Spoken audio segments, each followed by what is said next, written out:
Good evening, Vancouver. Welcome back to Canucks After Dark, Monday, February 19th. As the Canucks, the sky is falling for the Canucks as they have lost 2 games in a row and still haven't lost 3 straight all year, which could change tomorrow. But as always, joined by my co-host, Canuck Clay. How are we doing this holiday Monday? Parker, I am doing great. I know how much you love football, but even you probably didn't like the 10-7 score. I know we're going to go in order, but I was thinking about you when they hit the converted touchdown there at the end. Yeah, that's the thing. Most good football games don't end at a 10-7 score either. That's fair. So really not an ideal measure in any part. So games notwithstanding, I'm doing fine. Had some good time with my family on Family Day, a rare time where all 3 of our young adult children were home. So pretty quiet day, but I had a good weekend. And it sounds like you did too. You were out and about a little bit.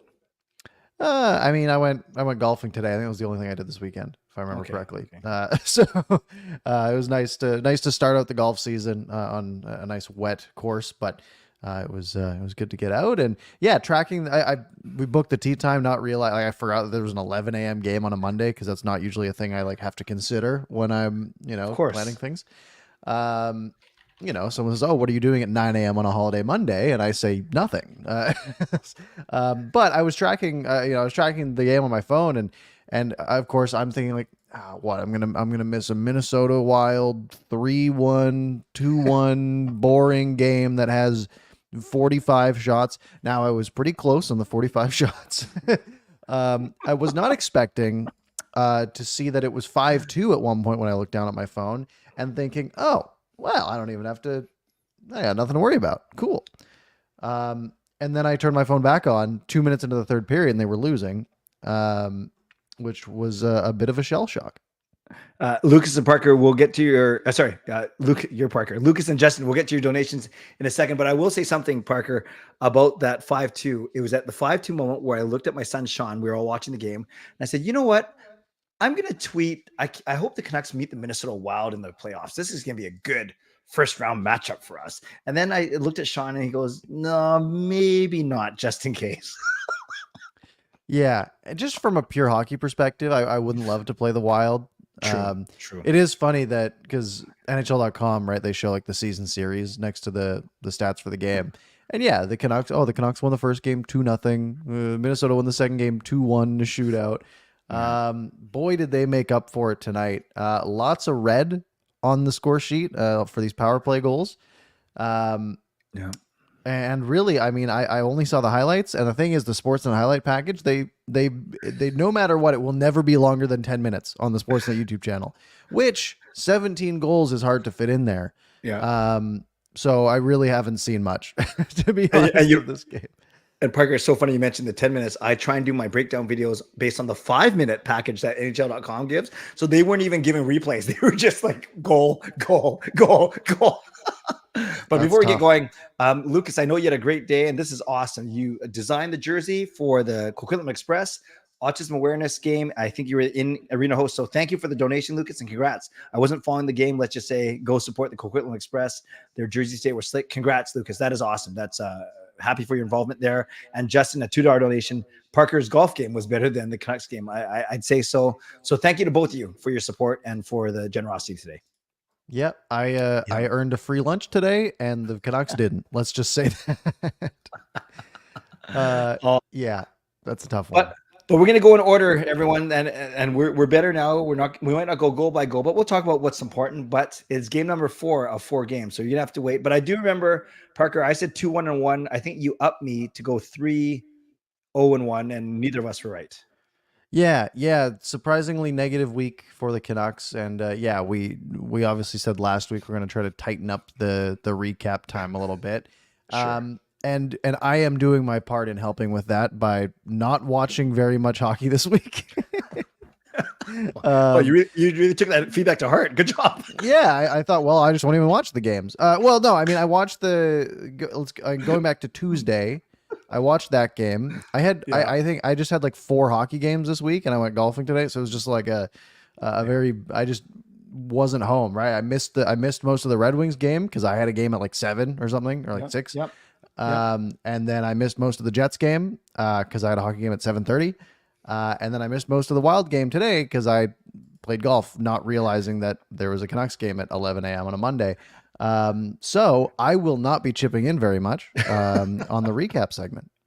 Do you remember the Chicago game though, or at least looking at it? I can't remember Garland's goals. Yeah, and NHL.com doesn't let us watch replays now without sticking a 15-second Tylenol ad in front of every single one. So it's really tough to go back and remember these ones. We have 2 Garland goals. Yeah. Now I think the first one was the 2-on-1 with Dakota Joshua, where he passed it over to Joshua, and then it looked like Joshua should have taken a shot, but he just fired it back to Garland, and he scored from a really tight angle. That makes sense. And then the second Garland goal, that one's a little tougher for me. It says deflected, but that could mean a myriad of things. Yeah, I'm looking up. Oh, I get to see it without the ad, which is awesome. So I'm looking at now. He's going down the right side. Don't worry, we're not gonna do this for every goal. Gives it to Joshua. Joshua back to the point. Hirota. Oh, this is the one that Garland went around the net. He called for it to Hirota. Hirota does a slap shot, slap pass, and it goes off of Garland's foot and it goes in. And he's right, like, yeah, that was the weird little yes. little roller past Mrazek. Yes. Yeah, right. So that's good. Good on Garland for calling for it and then getting smoked by the hardest shooter on our team, perhaps. Yeah, he's broken a lot of ankles this year. Hoglander scored in this one. Joshua scored in this one as well. This was the Joshua's 3-point night with the Gordie Howe hat trick. That's right. This was that, and this was just dominant. Right? I mean, 38-24 the shots. The Canucks just took it to Chicago, as they should, right? Yeah. They kept it a little bit close with Korchinski getting one late, but pretty, one we knew the Canucks would probably win, and they did a good job. And a couple of things that stood out to me from here, Parker, you're right, is that third line producing basically almost all of the offense. And we haven't had a game yet for a while where first, second, and third line have all been chipping in. It's usually one or two of the others, which is fine. But I look at Mikheyev, and I'm not hating on Mikheyev. I just know that he's got to do something. I look at his stat line: 15, 54 of ice time, Parker, zeros. He's got the beautiful no goals, no assists, obviously no points, even no penalty miss, no shots, no hits. So what are you doing? Very little is the answer. Yeah, I mean, you look at, 25 points in 53 games. It doesn't look terrible. I mean, for the money, it's terrible, right? Do you know when the last time Ilya Mikheyev scored a goal was? Well, just from what you said, December? Yeah, December 17th against Chicago, 26 games ago. Wow. He's been in the top 6 for the most of that, hasn't he? Yeah. Yeah, he really just came back from that ACL injury and just has had nothing in the tank, right? Like, he doesn't have that speed. He has no real agility. His shot is it's just non-existent. And they've got 2 more years of Mikheyev at 4.75. That's a contract that they are going to have to do some work on this offseason. Yeah. On the flip side, at least Joshua, you're right, had the Gordie Howe hat trick, 2 goals, 1 assist, and the fight. But I guess the big news coming out of that is we haven't seen him since, because he likely hurt his hand in the fight. Jeff Patterson sent a tweet out saying that he saw when one time the locker room opened after a practice, and then Joshua quickly hid his hand in his hoodie pocket. So yeah, and if he's skating too, I think the dads are on this trip, or the dads and mentors are on this trip. So if he's skating, then everything points to, even though they haven't said anything, that it is indeed a hand injury. I rewatched the fight. What do I know about fighting? So I couldn't tell when he hurt his hand, but maybe just that. What is it? Continuous hitting a helmet, maybe? Just kind of probably just the visor. That's it's not a very forgiving thing to be punching.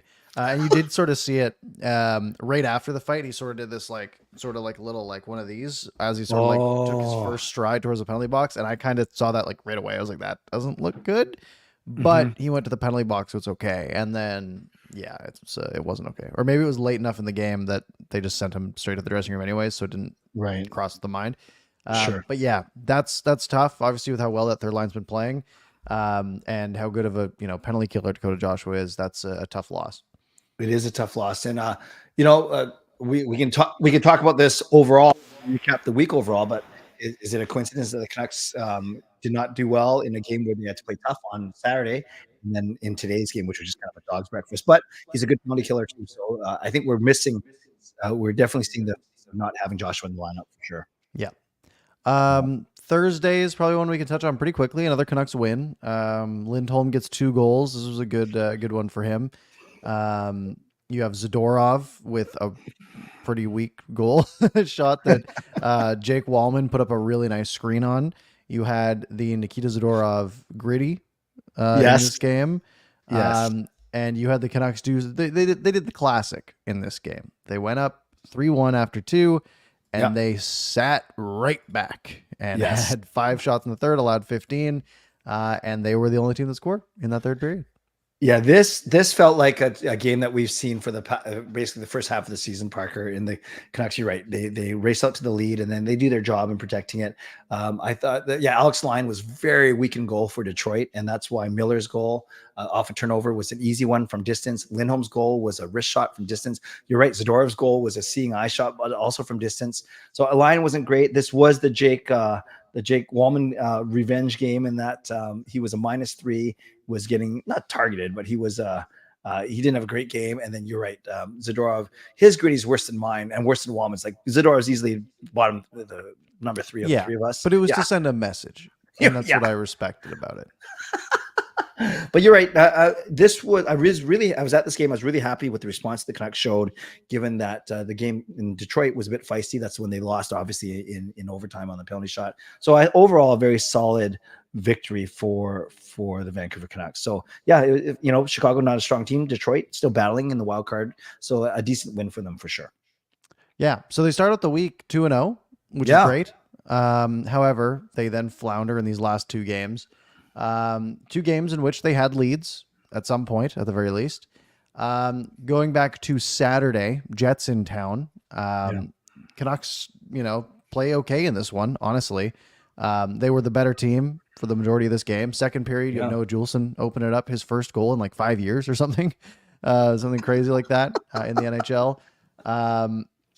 Then Canucks into penalty trouble. Jets scored 2.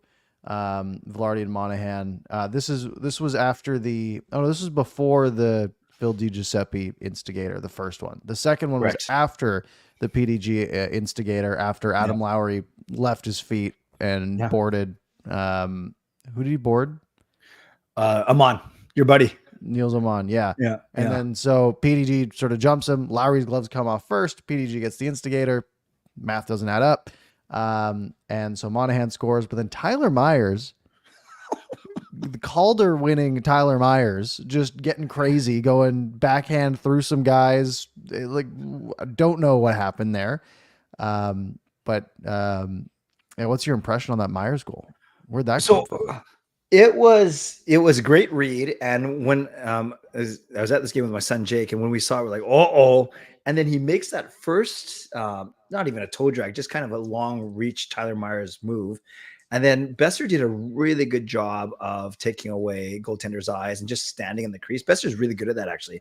Did that a couple goals today too. And I was very impressed. Myers, once he gets going, they call him a chaos giraffe for a reason, because once he gets going on offense, you just never know what's going to happen. And then remember, there's that slapper, right? Like 6 weeks ago or whatever, that was really good. Remember coming down one of the wings. So he can score. We just see it so rarely, and it just doesn't look right when he's flying towards the net.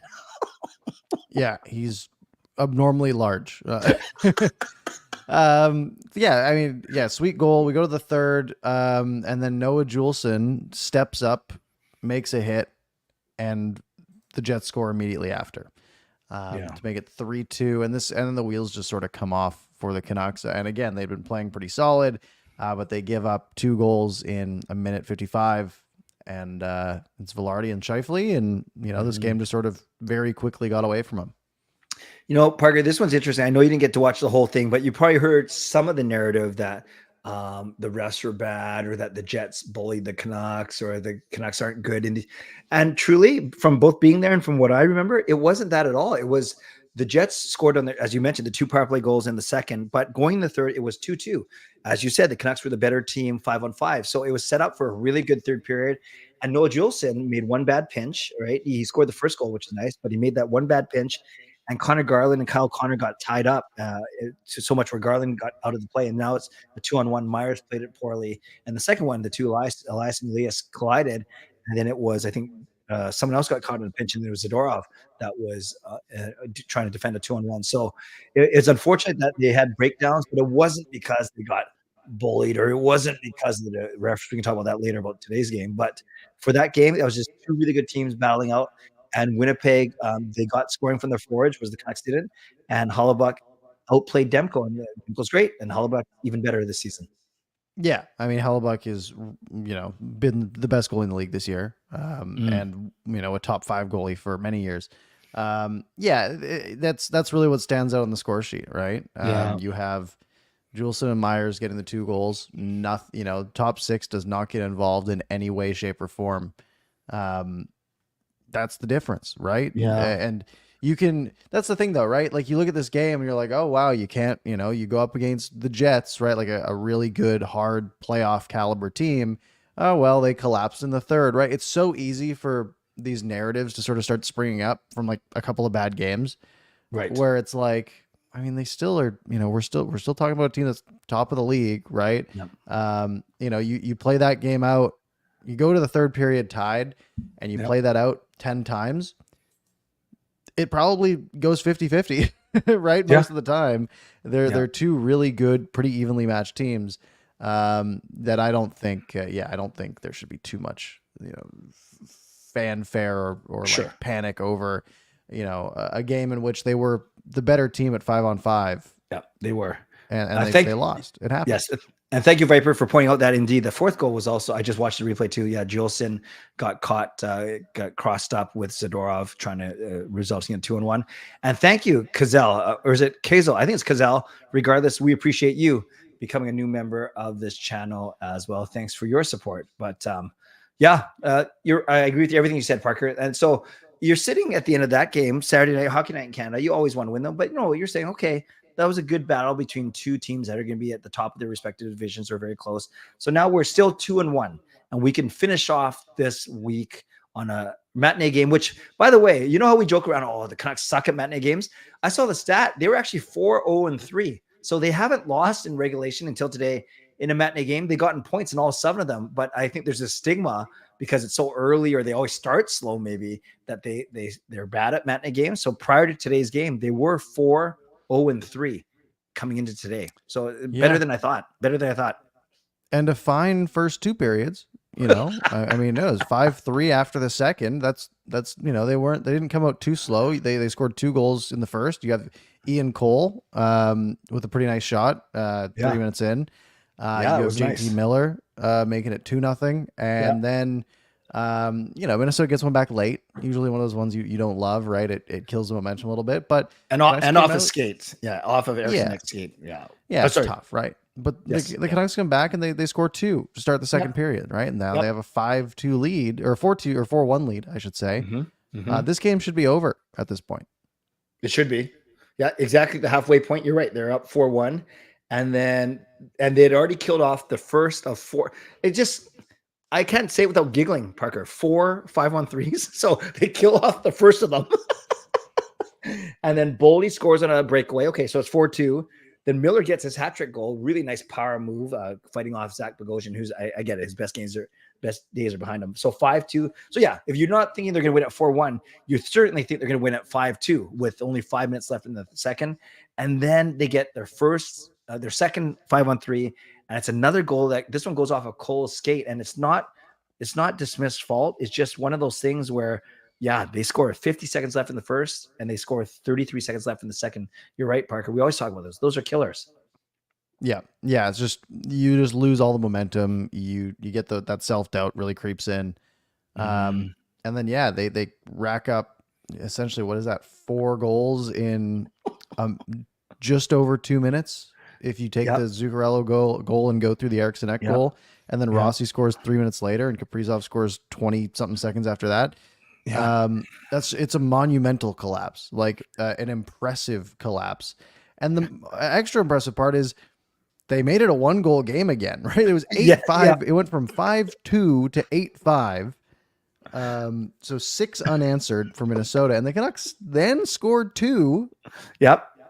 and then it wasn't enough because they pulled the goalie, and Minnesota added 2 more on the empty net.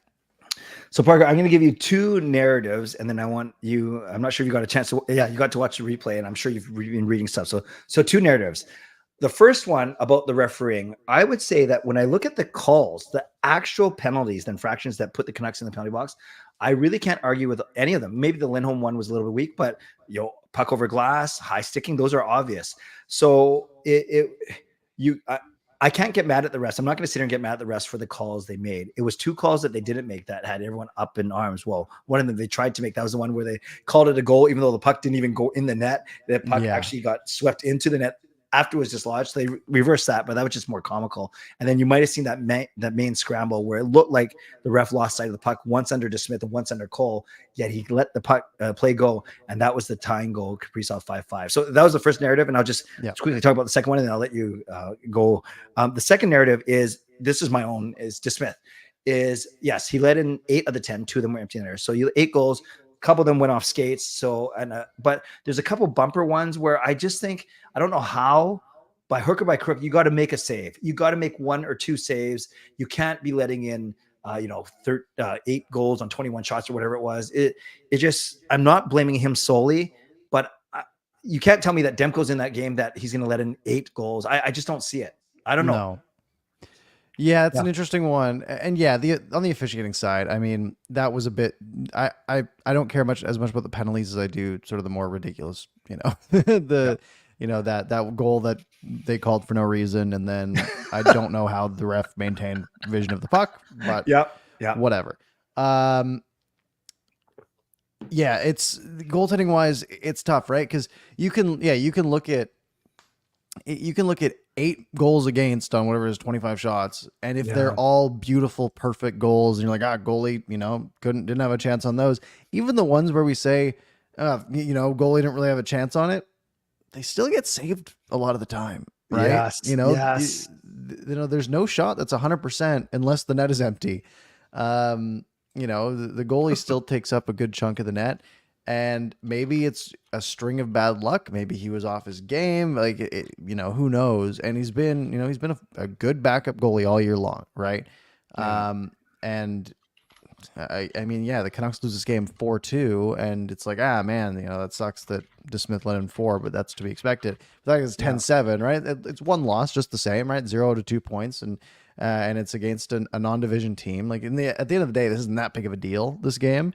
But just the fanfare of it, right? The 17 goals scored on 51 shots, which is psychotic. That's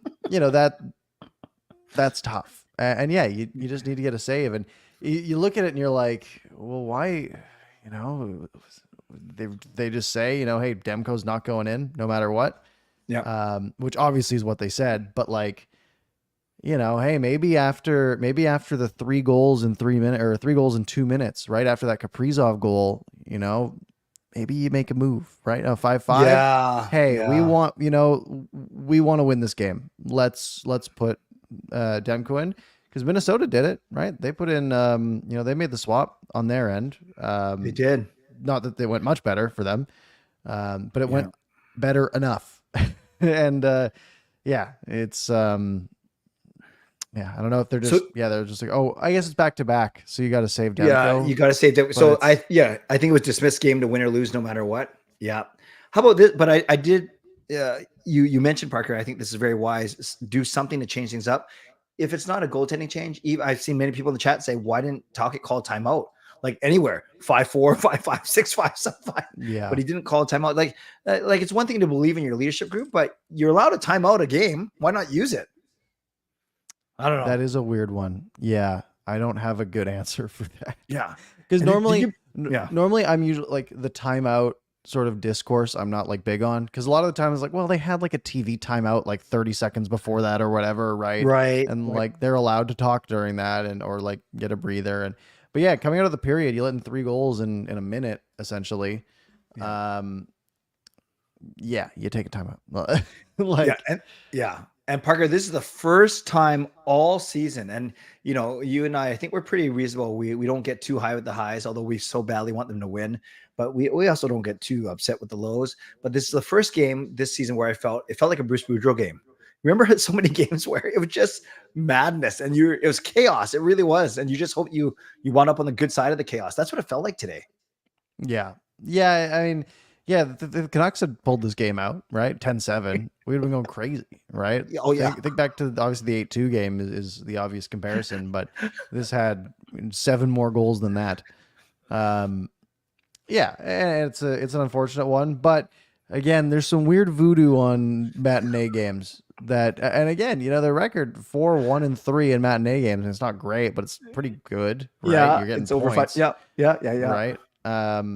But that's, I don't know, there's something off about them. Oh, yeah, that's true. Because I guess the most recent experience was the weekend, just last weekend, where they went Detroit, Washington. Yeah, I'm trying to think of what else. Oh yeah, that weird Monday one where none of us could do game over. Right. There's that one. I'm trying to think of the other ones. Yeah, strange Very stuff. strange. Okay, so this is perfect. Actually, this takes us almost to the halfway point. So before we project the next 3 games, Parker, you made a good point. They're the only team that hasn't lost 3 in a row. This is the first time all season that they've lost in regulation when taking a lead in the third period. They're 31-1-2. That means that's amazing. 34 games, more than half of the games they've actually been leading, not tied. They've been leading. So it speaks to the dominance of the Canucks. Some will say, they lost these 2 games in horrible fashion, blah, blah, blah. I know you kind of led with it. You don't seem too worried. No, and yeah, that record that you just mentioned, was it 33-1-2? 31-1-2 now. 31-1-2 when leading after 2. It was like 26-0-0, right? That's that's a pretty, that's a pretty dramatic, right? 5 out of the 8 instead of 26 out of 26. But to me, that just screams that this team's in a bit of a rut.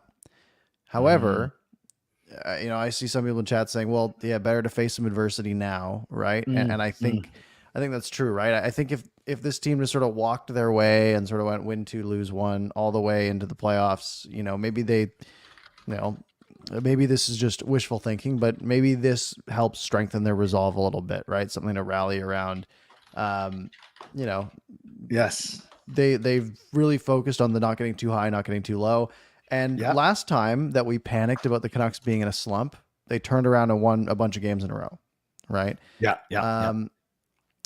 This is going to be tougher because they have Colorado on the second of a back-to-back, but it's like a half a back-to-back because there was it was an early game, so they get an extra couple hours. Game's not till 6 p.m. tomorrow. Yeah. Which is weirdly late because it's 8 o'clock in Colorado. Isn't it 7? So maybe daylight savings, they're 7. Maybe. I think they're on the, I think they're Colorado's still on the same thing. I think so. Okay, that's cool. I might be that's wrong. Cool. I'm not a time guy. But yeah, maybe they lose tomorrow to Colorado, and that's really it's a scheduled loss for the most part. Although they do have Demko in that game, and maybe that's great. But are we really worried that this team won't just sort of turn around and maybe go on a little tear soon, like they did last time? Right? Yep. That's they still have not lost more than 2 games in a row all season. That's the crazy impressive part about this slump that has gone on for the past 2 weeks. I mean, the team's gone 500. That's plus a point because they got a point against the Red Wings, so just over 500, which obviously isn't great, but it's not like they're doing what LA did, right, where they fell completely off the map. They're still in it. I'm not going to get too stressed about it. Yeah, I mean, you're right. They're 500, but I was going through. Remember, they started 500. They won their first 2. They lost the next 2. Then they worked their way up, and then in November, December, whatever, they're going lose, win, lose, win, lose, win, lose, win. Like for 16 games, it's like 8 of each. Yeah. And then they went crazy in January, which was awesome. And then now we're like they're still, what are they? A lot over 500. Yeah, they're still 23 games over 500. Yes, 80 points in 57 games.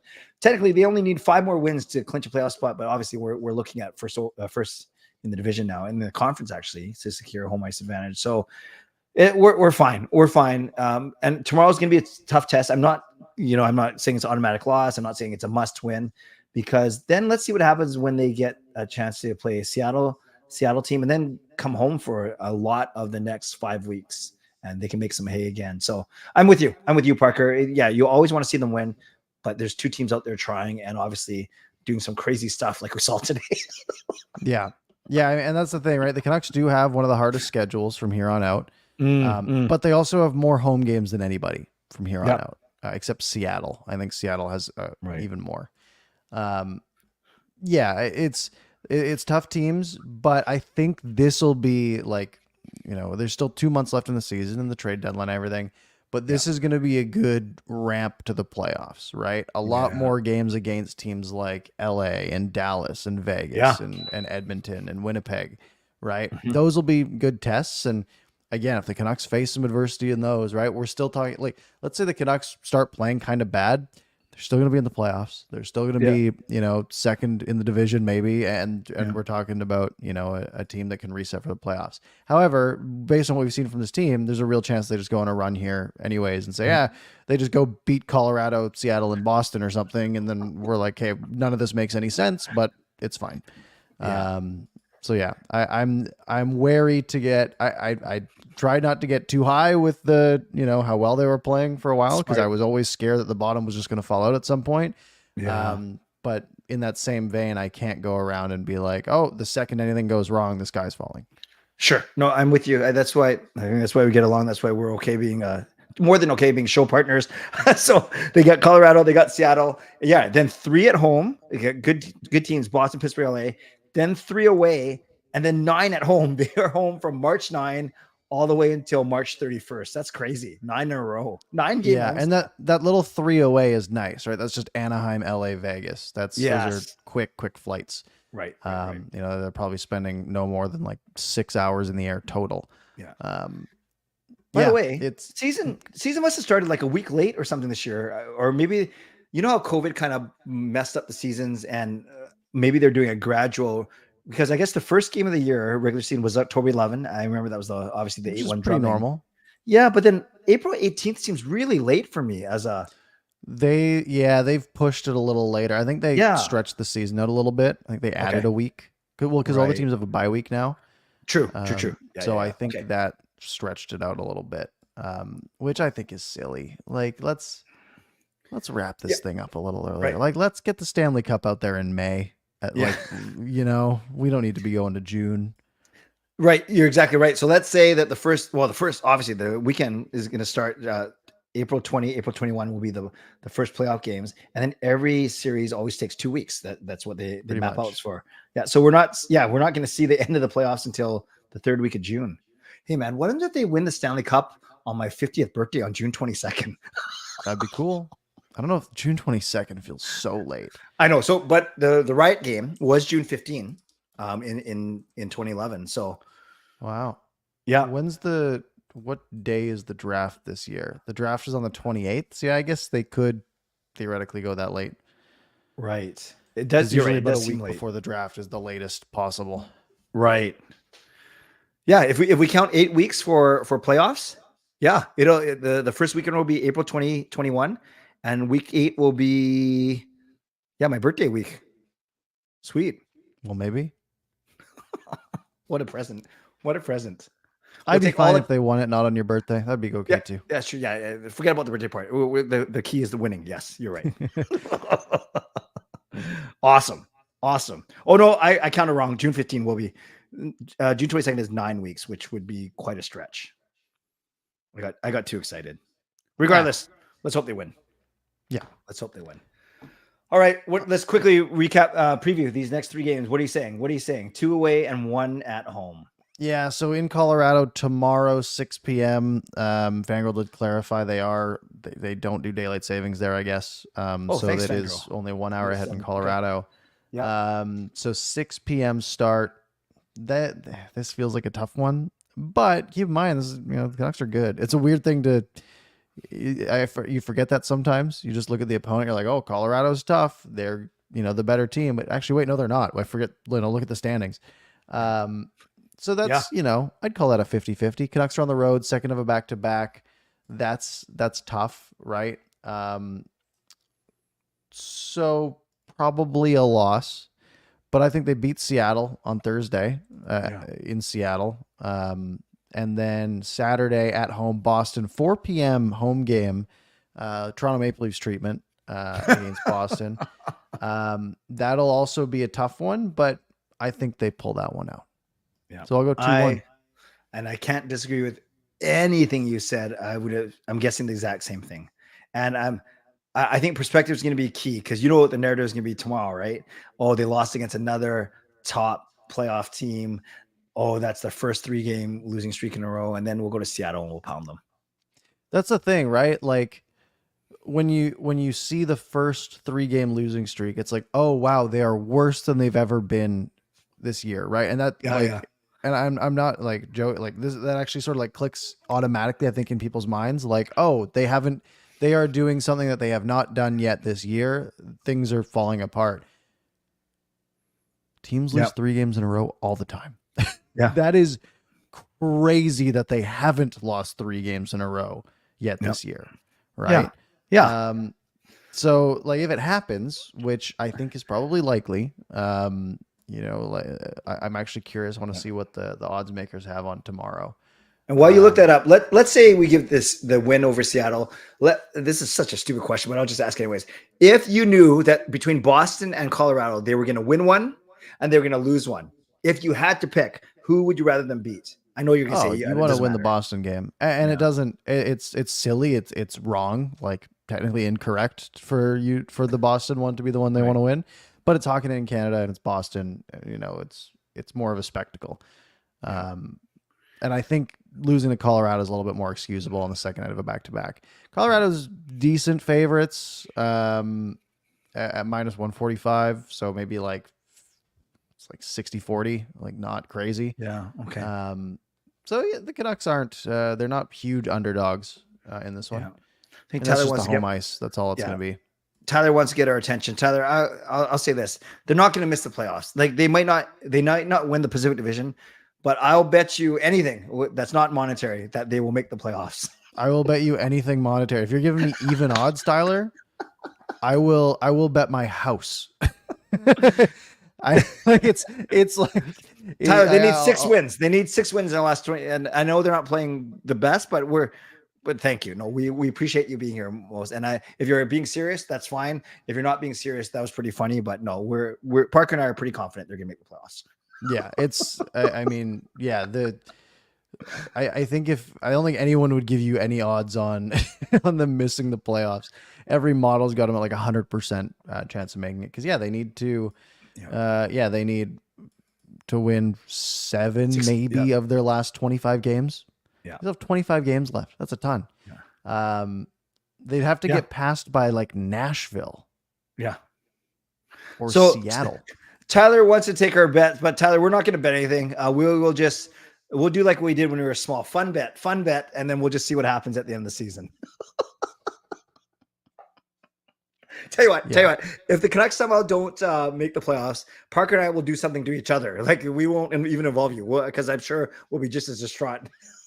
Yeah, I'll be very sad. That'll be my punishment. Okay, all right, where else do we want to go here? Because we've previewed the next 3 games. We've recapped everything. We've got about 20 minutes to go. Yeah. Anything buzzing around in the news sphere? I mean, there's Phil Kessel.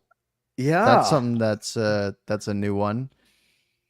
Yeah, it went kind of quiet, after he got here. It just kind of is he still here? Yeah, he practiced like once in Abbotsford and looked tired. Yeah, but I mean, looking tired isn't that, he hasn't skated at NHL level for a while. Yeah. But yeah, I'm on especially after a game like today and going into the playoffs and everything. Like we said it right. The season ends April 18th, and if they're going for the Stanley Cup, it's going to be in June. Lots of injuries that are just going to happen, right? It's a war of attrition. That's what the playoffs are. So if you could have more bodies that aren't a huge detriment to your organization, right? And you're not going, so far down the well into, the Linus Karlssons. Again, nothing against him, but if you're playing Linus Karlsson and Vasily Podkolzin and Sheldon Dries in a playoff game, we're in a bit of trouble, right? But if you have a guy go down like a Dakota Joshua, right? Then slotting in a Phil Kessel as a placeholder is probably more of a desirable option. Sure. Okay. I got one more scenario for you. And I think by the time we answer, it'll be 2 or 3 minutes. And by the time I get it out of my mouth, and then we can do the last 15 minutes for questions. If Bluger, Garland, and Joshua are broken up because they're forced to be broken up because of Joshua's injury, and let's say Garland is okay, where he took that shot to the knee in the second period, came back for the third, did play the third, but who knows, those things could flare up. So let's say Garland is okay. Do you see a world, given that the third line is already not existent because there's no Joshua, would you take this opportunity to try Garland in your top six? And now you could go the three Swedes and go Miller, Besser, Garland. Then you can move Suter down to a third line center or a fourth line center, whatever. Suter and Bluger interchangeable to me. And then you have your 4 forwards on the bottom six. Remember, with Joshua being out, being Mikheyev, being Lafferty, being Aman, and being Phil DiGiuseppe, right? Because we have no Joshua right now. My question to you is, would you try Garland in the top six, or is it for you been there, done that? Because I think he does have more confidence now after his great season so far. Yeah, he's been playing better, and I mean, you think of the options that you have right now, right? Yeah. Like we're between, I mean, Höglander made the jump at this point, right? We got the Swedish line, and that's going well. Yeah. Yeah. I mean, who else are you gonna put up there? Yeah, if Joshua's out, it's either Pius Suter, and again, he's been good, but that's not his job, right? His job is not to be, producing second line winger, right? He's got 12 goals this year, but he's had 19 points in 42 games. Like these are Mikheyev numbers essentially. Yep. And Mikheyev is not you're not putting Mikheyev up there because that hasn't worked at all. Phil DiGiuseppe is an option, but that, wore out its welcome in the first month or so. Same with Sam Lafferty. Yeah, and unless you're dipping into the prospect pool, right? I think Garland is sort of the best bet. However, the moment Dakota Joshua was back, I think you just put those three back together because it's been so well. And is it fine, Parker, as a hockey player, is it fine if you have Garland and Besser as two righties playing on one line? Is that fine? Yeah, it's fine. Okay. I mean, the Russians love to do it. They're big on wingers playing their offsides. It's fine. I think it's a bit of an adjustment probably. But these are NHL players. I'm sure they can make that tweak if they need to. Okay. Actually, I got one more good question for you. And but Nelson, not Nelson, Chris, sorry, I didn't mean to call you by your last name. Yes, I agree. We agree that Garland runs that third line, but what I'm saying, it's not really the third line with no Joshua because Mikheyev, he's simply, that's not the line. So that's why we're talking about potentially, but thank you, Chris. Here's one last thing. You may have seen Parker either in highlights or new power play formation. You had Lindholm on the left. You had Miller on the right. He was up top, of course. Besser in the bumper and Petey in front of the net. So, Miller took Petey's spot. Lindholm took Besser's spot, which was Miller's spot. So a righty on the left for Lindholm and a lefty Miller on the right. So, what do you think of that? Yeah, it's weird. It's a little bit. It feels like it's more focused on like keeping the puck in the middle of the ice a little bit more, right? Right. Just based on the handedness. Which I mean, look, the power play needs some life, right? It's been pretty bad for the last while, and a big reason why they're losing a little, a few more of these games. Power play has not been clicking, even though the penalty kill has been great, except for today. I think it's. I think it still gives you the JT Miller sort of skating downhill option, just on the other side. I guess from it opens up from a one-timer perspective. You don't have to do that like sort of swap halfway through the shift and open everybody up. I guess that's an option. Really, I'm just on board for putting things in a bit of a blender because it needs some life. Yeah. Okay. That's fair. Yeah. I did. Yeah, they only got 3 chances today and overshadowed by all the Minnesota chances. But I did think they looked a little bit better. In the Winnipeg game, they did not look good. They could barely get in the zone. So I thought they were a little bit better today. Yeah. Okay, cool. Cool. We got 15 minutes. You think we go to the peeps? We can go to the people. If the people want to get some questions in for us, I'll see if there was anything else that we can bring up. But yeah, if you guys have any questions that we can answer, feel free to throw them in the chat, and we'll spend the next 15 minutes or so on those. Do we think we see Baines in the lineup potentially tomorrow? Oh, that is a great question. I don't, only because they won't have a practice before then, because he caught up on Friday, right? And then they played Saturday. They traveled Sunday. They played today. They're not going to skate tomorrow. They'll play tomorrow. So Baines hasn't even skated with the team yet, aside from the warm-up, which was really cool to see him in on Thursday night. Saturday night. So then I actually don't see him playing, Parker, until maybe Seattle if they get a practice in, but maybe not to the homestand. And by that time, Joshua might be fine. I just think it's more the experience, the traveling, the getting hungry to come back, that the systems, the meetings, the routine. That's all invaluable. I don't know if he plays though, because would you agree with me that he's got to get at least one practice in? Maybe. I also could see it as a shot in the arm type of idea, though. Like, hey, we're gonna stick this guy in the lineup. It's his first NHL game. Let's go out there and win it for him, right? Okay. Just a slightly different angle. Not to say either's correct. I think I could definitely see like, hey, we don't want this guy playing until he's had a practice with the team, et cetera, et cetera. Right. Obviously, unless it's out of necessity, right? Like if someone can't go tomorrow night, then obviously he draws in. But yeah, I don't think they'll make that move just because if they had lost like 4-1, I was like, okay, yeah, maybe you do something weird. But when you lose 10-7, like what do you even change? Like where do you go from that, right? We scored 7. That's great. We're switching the goalie tomorrow, right? Shouldn't that be enough?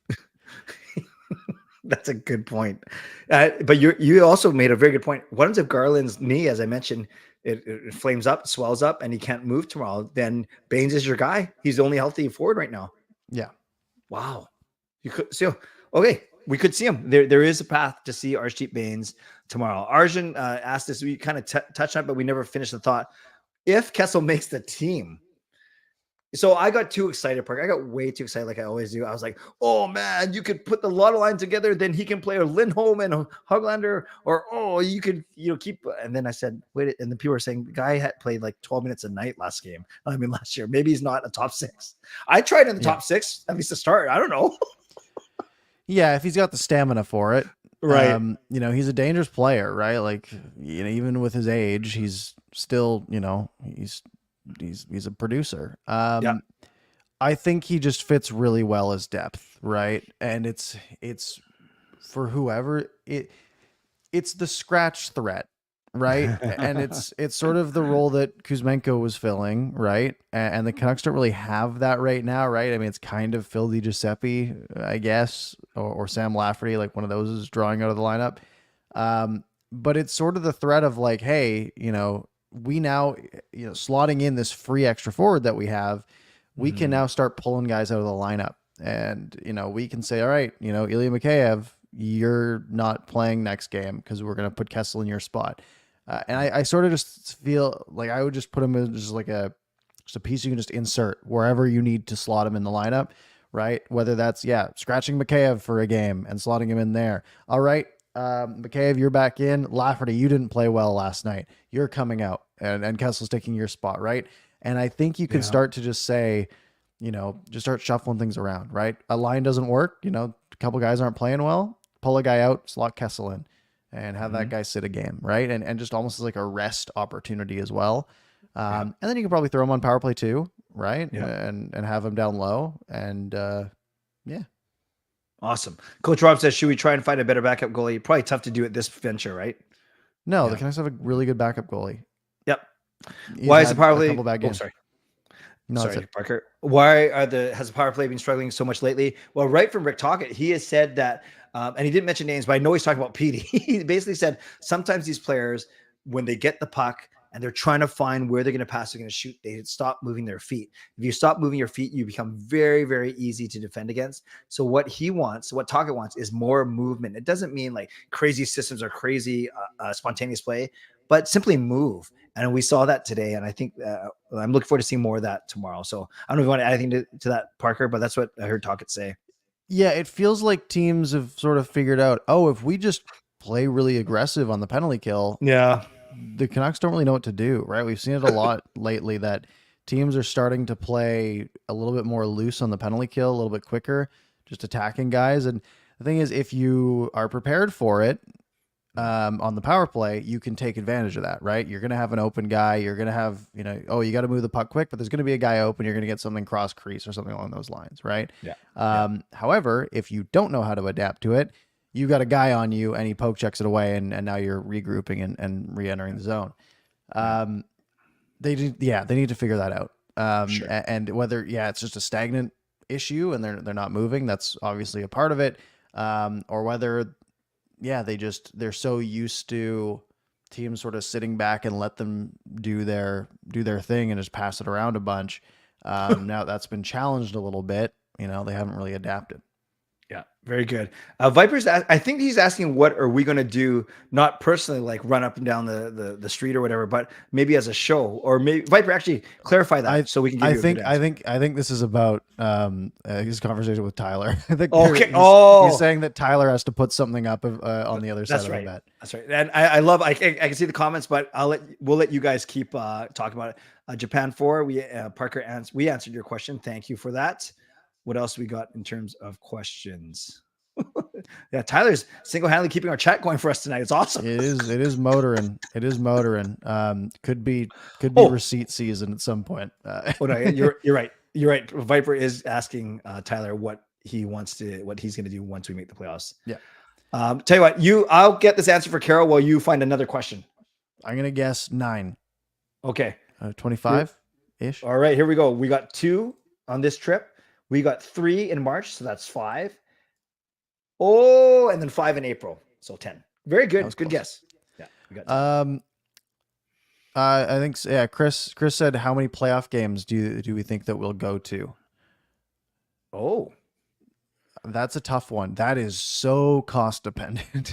Because part of me is like, I could just go to as many as I can, right? And just say like, hey, if I can get it, if I can get in the door for a reasonable price, I'll go as much as I can. I'm also thinking like, if the Canucks are playing like LA in the first round or something, like I could get a quick plane. It might be cheaper than right. Go to games 3 and 4 in LA. It's probably cheaper than going to a game here. Yeah. So that's sort of crossing my mind. Probably not many. If the Canucks are in the finals and it's a deciding game, I will be there. Love it. Like whatever it costs, I'll be there. Like I'm not gonna not be there. Yeah. Parker, work with me here. Your profession is engineer, right? Sure. No. Sure. Or close enough. Engineerist. Okay. So this is a comment to you. Don't worry. So you guys, you think that Parker is an engineer, and me working for the church, you probably can guess who likely has more disposable income. But I've because all my money goes to tickets, and I talked to my season ticket partners. It's a really interesting question, Chris. You asked this.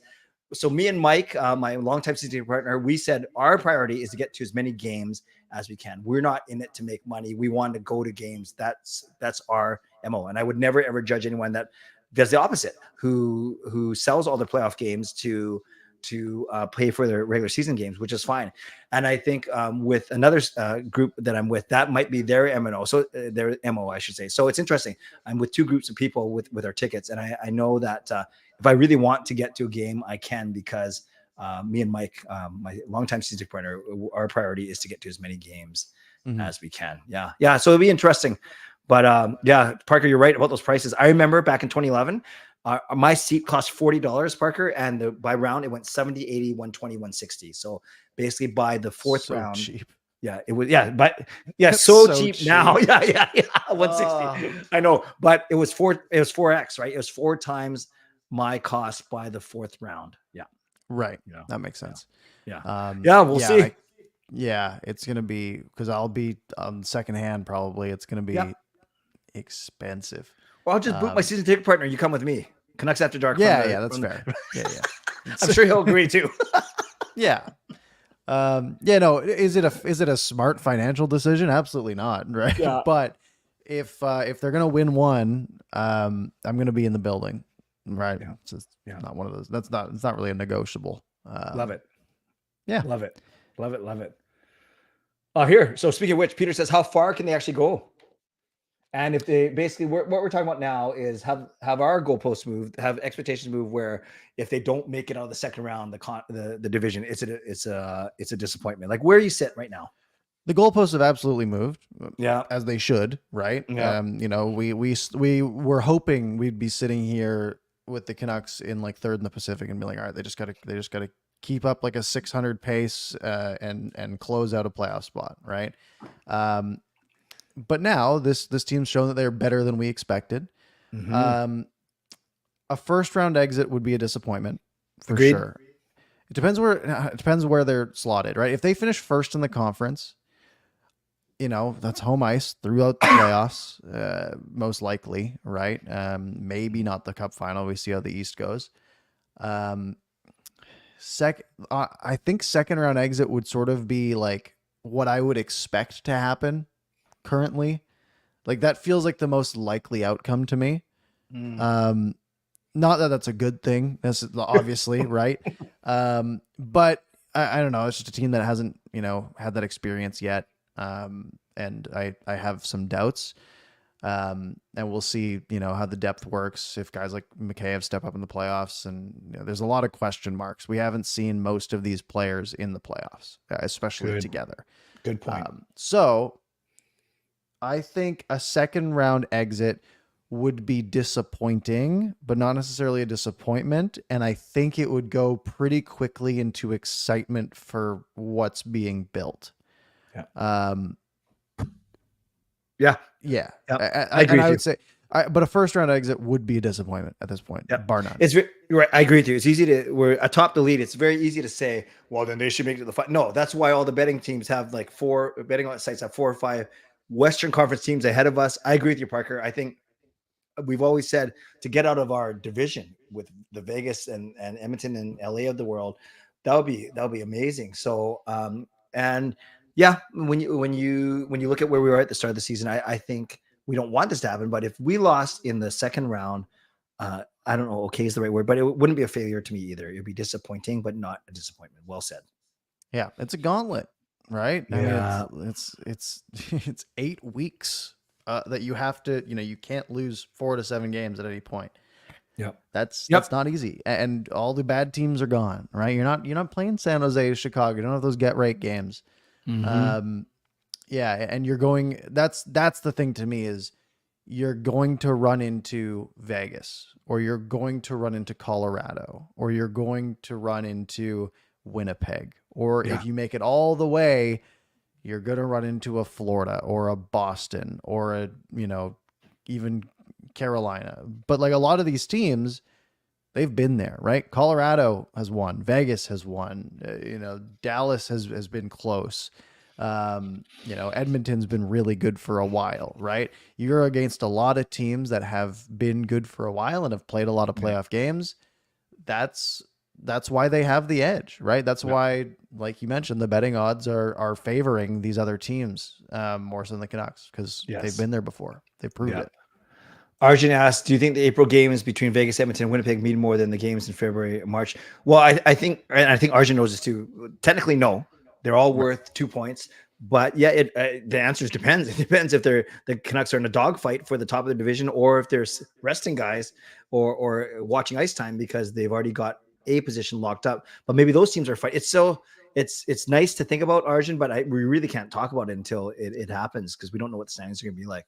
They'll feel like they mean more.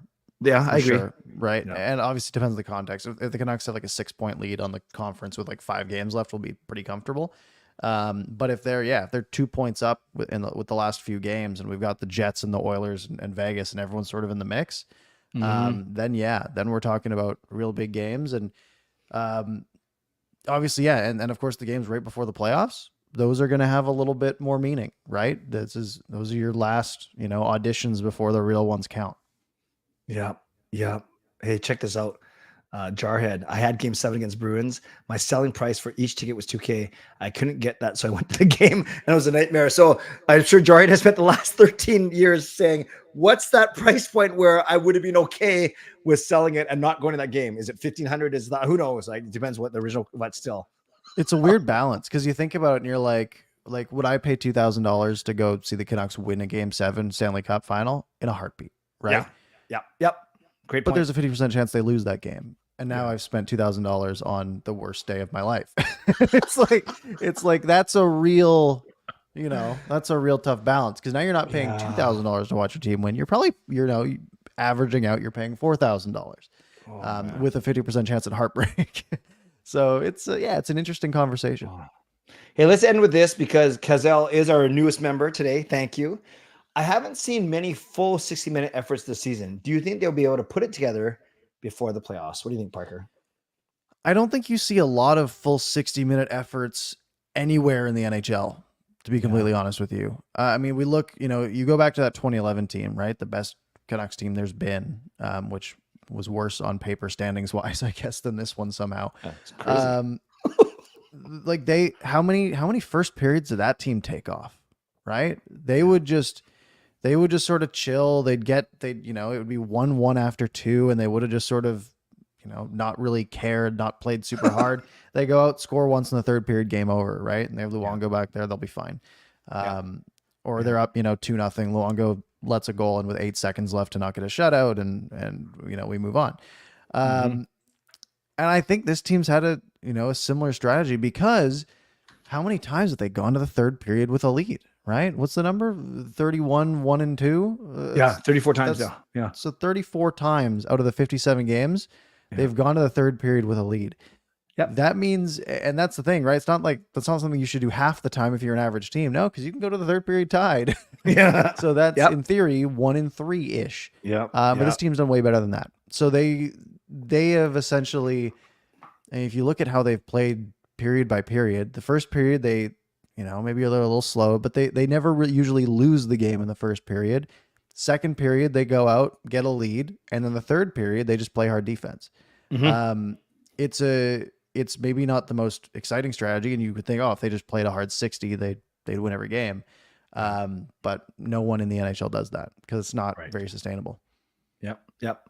I agree with you about the 60-minute thing. It's hard to gauge a full 60-minute because they might intentionally be playing tougher defense, sitting back, 5 guys across the line, whatever. And it might not feel like they're pressing, but they are still giving a 60-minute effort. So, Kessel, your question's fine. You're obviously going to have to be as intense as long as you can. But to do it for a full 60 minutes in playoffs, it's just going to be crazy, especially if it's a game every 2 nights and sometimes some of them going to overtime. But it's cool that we're having these conversations at least. It's very exciting. Absolutely. Yeah, it could. And again, that's why it's hard. It's really hard to gauge how this team will do in the playoffs because we just haven't seen them there. And that's a really tough, we know what Vegas is going to look like in the playoffs. Even though they're a worse team than they were last year, we know what they look like, right? Who knows what, does this team have another gear? Have they been, using it all here and that's why they've been doing so well? We'll see. We'll see. All right, folks. It Good is show. Time to wrap up, I believe. Thank you all for joining. If you missed any part of the show, you can rewind back to the beginning here on YouTube, or you can find it on your favorite podcast platform 10-15 minutes or so from now. Clay, any parting words this Monday night?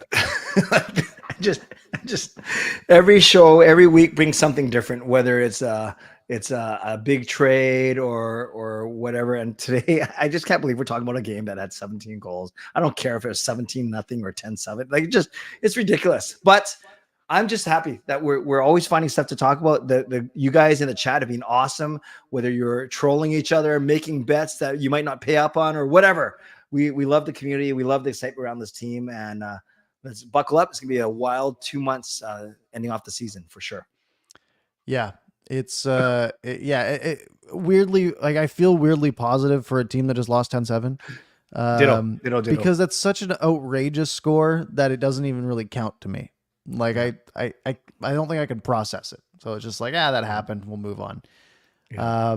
Well, folks, hope you enjoyed. Make sure you hit subscribe before you head out. Make sure you hit like, all that good stuff. And we will see you next Monday.